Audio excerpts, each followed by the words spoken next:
now approximately 2 weeks away from one of the most historic elections in American political history. I'm Tim Darnell, and welcome to this edition of Political Update here on Atlanta News First, available on YouTube and also carrying all of our podcasts wherever you download your favorite podcasts, be it Spotify, Amazon, Apple Music, or your favorite podcasting platform. And we are joined on this edition of Political Update by one of our favorite people to talk politics with here in the state of Georgia, Dr. Ben Taylor, professor of political science at Kennesaw State University. Dr. Taylor, we were talking before we began recording, Georgia is now at roughly 20% voter turnout, and we are still 2 weeks away from the November 5th election, which could see Donald Trump become the first president since the 19th century to reclaim the Oval Office after losing a re-election bid after his first term, or it could see Vice President Kamala Harris become the first woman of color to ever occupy the Oval Office at 1600 Pennsylvania Avenue. These early voting and advance voting turnout numbers are truly shocking. Tell us your insights on this amazing display of voter interest in what is arguably one of the most important elections in U.S. history. Yeah, the voter turnout numbers are really incredible, and what I would like to point out is that it's a real testament, I think, to the everyday Georgians who are our poll workers and the Secretary of State's office who has trained these folks with county administrators as well.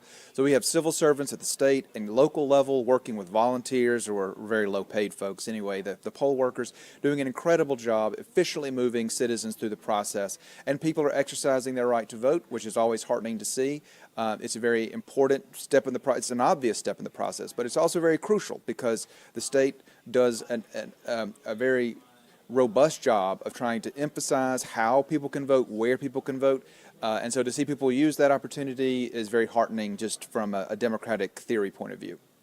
In terms of early and advanced voting, I think I remember seeing it really take off 2 to 4 years ago, really.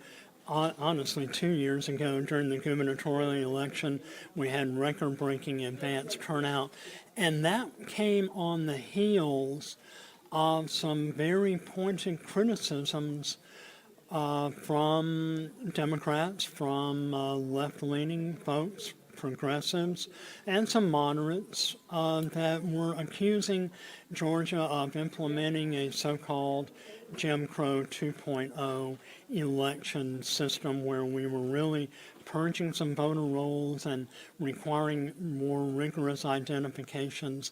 And yet now this seems to really have taken off, and Georgia is just one of the leaders in terms of early and advanced voting.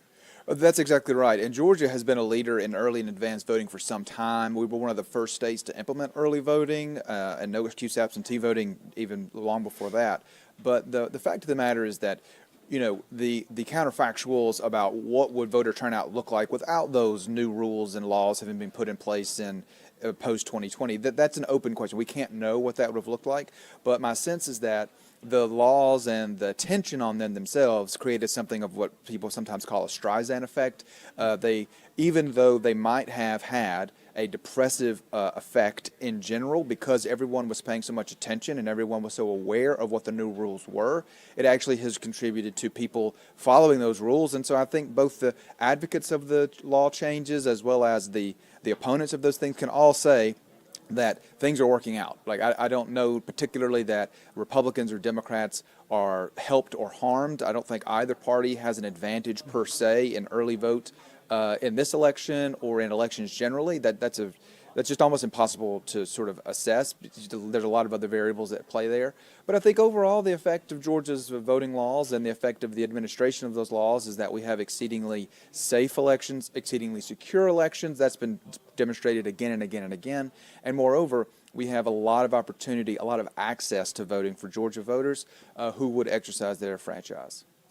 Let's circle back and talk a little bit about the poll workers, the heroes of the American electoral process. Absolutely. have been, we've covered this issue before, where the state election board attempted to implement really some last minute procedural changes to how the votes or ballots are counted. Hand counting, passing a last minute requirement to require county election workers to physically hand count ballots after polls have closed. That raised a lot of consternation among a lot of circles, including Georgia Secretary of State Brad Raffensperger, a Republican, possible candidate for governor in a couple of years, who I recall going on record on CBS News saying that such a rule was not required. Turns out Fulton County Superior Court actually agreed and struck down that last-minute requirement. Were you surprised by that? Well, I think the legal process is important to have its process unfold, right? And I think so far what we've seen is that the Secretary of State's position has been borne out in the testimony before judges, and judges have found in their favor that these rules are sort of burdensome and not required and potentially unconstitutional depending on the context.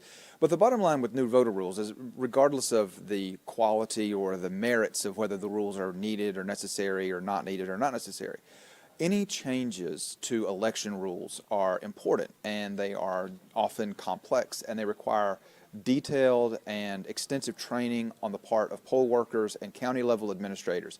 And so to change those rules, particularly this close to an election, creates the possibility of issues where before everyone was trained, everyone was ready to go, everyone understood the rules, and they were prepared to administrate the election as the law provided that they should. With changes by the elections board, that throws some of that into potential upheaval. Now, again, the effect of that may be that some counties don't have any changes, but some counties could have big problems based on whatever number of issues, because when you change the rules so close to the actual election, you're allowing mistakes to be possibly introduced, whereas before they may not have been there. And so that's always a risk, no matter what the rule changes are.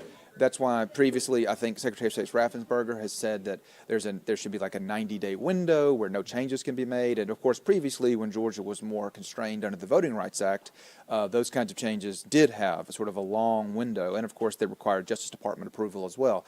All of those requirements are now basically null. But the bottom line is that rules are important.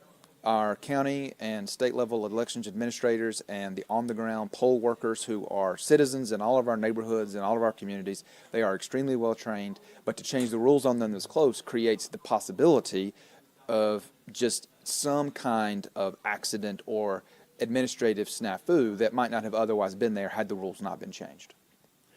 All eyes will be on Georgia, as well as a handful of other battleground states on the evening of Tuesday, November 5th, 2024. Let's talk about the candidates. Georgia, being a battleground state, has certainly seen more than its share of visits from both candidates. On Wednesday, former President Donald Trump will be here in Georgia and Metro Atlanta. His first appearance will be at a church in Pike County in Zebulon, Georgia, a community sort of southwest of Atlanta between here and Macon. He'll then be traveling to Metro Atlanta's Gas South Arena in Duluth in Gwinnett County for a campaign rally. Lieutenant Governor Burt Jones will be accompanying Donald Trump in Pike County in Zebulon, Georgia.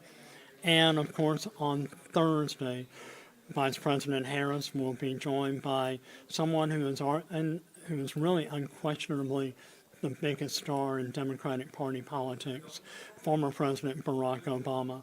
She will be holding a rally with the former president here in Georgia. Talk to us about how what are both candidates really attempting to do by bringing in these high-profile celebrities and politicians. Vice President Harris was in Atlanta over the weekend with one of the biggest names in American music, pop music, that being Usher. And she also appeared at a Metro Atlanta African American church, urging supporters to go and vote early like former President Jimmy Carter. What is the goal of both candidates at this late stage in the electoral process? Well, we can glean a little bit of that information from, as you point out, where they go and the people that they appear with, but also some of the paid media, the advertisements that are somewhat ubiquitous on Atlanta Airways and in all media platforms, quite honestly. What you see from the Harris campaign, and that's indicated a bit by having some celebrity engagement, right, with Usher, and then President Obama is obviously a big star on Democratic Party politics, but also moderate and independent voters remember the Obama years somewhat favorably, and so he has, looking back, his sort of retrospective approval rating is quite high. And so what Vice President Harris is, and if you look at her paid media, you can see this as well, she's making a concerted effort. There's always attention to the base. You need your base voters to turn out. In some sense, that's for her in Georgia, that she needs to make sure she stays solid with African-American men. And African-American voters, just generally speaking, but particularly men, where there does indicate in poll data some softness among her support amongst that demographic. But really, she's trying to target and sort of show sort of moderate, independent voters that her candidacy and her presidency is something that they can get behind. And so that's the case she's trying to make.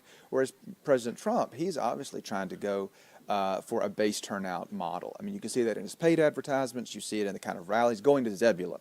There are not a tremendous number of undecided voters in Zebulon, my sense would be. I think it's a pretty strong Republican area. And so the question is, why would a presidential candidate who's trying to win Georgia go to Zebulon?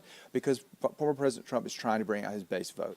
And you do that by going to places like churches in Zebulon, and then going to the North Atlanta suburbs, which were historically very, very good areas for Republican candidates, and it has been less so since Donald Trump has been on the scene. So he's trying to get some of those old base Republican voters back in the fold, and particularly the Trump campaign is concerned about suburban, college-educated women. They used to be strong Republican voters in Georgia. They have softened over the last decade or so. And so if he's going to win Georgia in 2024, he needs some of those folks to come back into the fold. And that's sort of why you see them going with the specific places they are and sort of the cast of characters around them.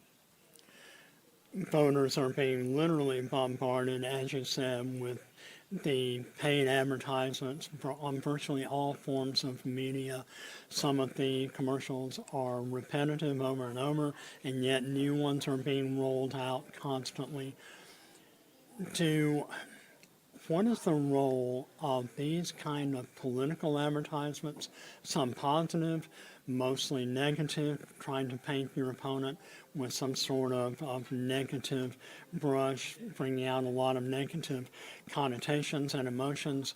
What's the goal in all of this? Obviously, the goal ultimately is to win an election, but with so many people early voting, are there still a significant number of undecided voters that these advertisements are aimed toward? Well, that's a great question, and I think the reality is that with 20% of the potential voting pool already having voted, that any remaining advertisements are talking to these undecided voters. My sense is that if you are an undecided voter, you are not voting early, right? These people are going to wait. They're going to sort of slow play it a little bit, kind of wait and see what else happens in the campaign, because there are still a couple of weeks left to go. And so to the extent that advertising is impactful, the best political science we have on campaign advertising, particularly at the presidential level, makes the case pretty clearly that voters say they do not like negative ads. However, the ads that are the most impactful, the ones they remember the most, the ones that they cite with evidence about what helped them make their decision on election day, are almost uniformly negative ads. And one of the main reasons for that is because negative ads engender an emotional response, usually a negative emotion like fear or anger. And just the way we know human psychology works, those emotions last longer and are more memorable to us, just the way our brains are wired. And so campaigns use those sort of messages, that type of message in the closing days to help move whatever undecided voters remain to their side. And at a minimum, what they're trying to do at the end, I suppose, is try to say, even if you don't want to vote for me necessarily, you do not want to vote for my opponent, right? And so that's really the trick. But the bottom line is that it's up to us as voters to sort of evaluate the ads, paid advertisements, what we see candidates say on the campaign trail, what we see reported in the news, think about our own situation and make our decisions that are best for us. The campaign ads are part of that, but we should always sort of critically examine that information to make sure that it accurately reflects the world as we understand it. Well, the road to the White House and the Oval Office at 1600 Pennsylvania Avenue runs through Georgia. And we are wrapping up this edition of Political Update here on Atlanta News First with Dr. Ben Taylor, Professor of Political Science and Kennesaw State University. Final thoughts. What are some key issues, trends, etc., that we can look forward to between now and Election Day, approximately 2 weeks away? Yeah, that's a great question. I think the main thing that I'm watching is the polls are exceptionally close. They're close everywhere. They're close in all the swing states. It's going to be a very tight election. And the thing that I'm sort of interested to know, because of course, unless you're involved with campaigns, you can't know exactly, and even then, you would have to be pretty high up the food chain to get this information. But what are the respective campaigns, what are the respective political parties, Republican, Democratic, ground games like? How many canvassers do they have on the ground in Metro Atlanta or other areas around the state where they think there are voters that might not have turned out in 2020 or might be persuadable in 2024? Where are people out in the neighborhoods? What is the phone banking situation look like? Because now it's all about getting out the vote. There is some sense that you might try to persuade someone to come to your side or the other, but what both campaigns, from a historical point of view, what campaigns are doing at this point, 2 weeks out, are focused on the ground game entirely. And so that's going to be really crucial, which means then that our elections administrators are going to have to do their jobs effectively and efficiently and tabulate those votes, and hopefully we know who wins on election night. Well, our election workers, as I said, are really the true unsung heroes of the American voting process. And continue to watch our political coverage on Atlanta News First. Our political update podcasts are viewable on YouTube, and we are also available wherever you download your favorite podcasts, be it Amazon, Spotify, Apple Music, or your favorite podcasting platform. Thanks for watching this edition of Political Update here on Atlanta News First.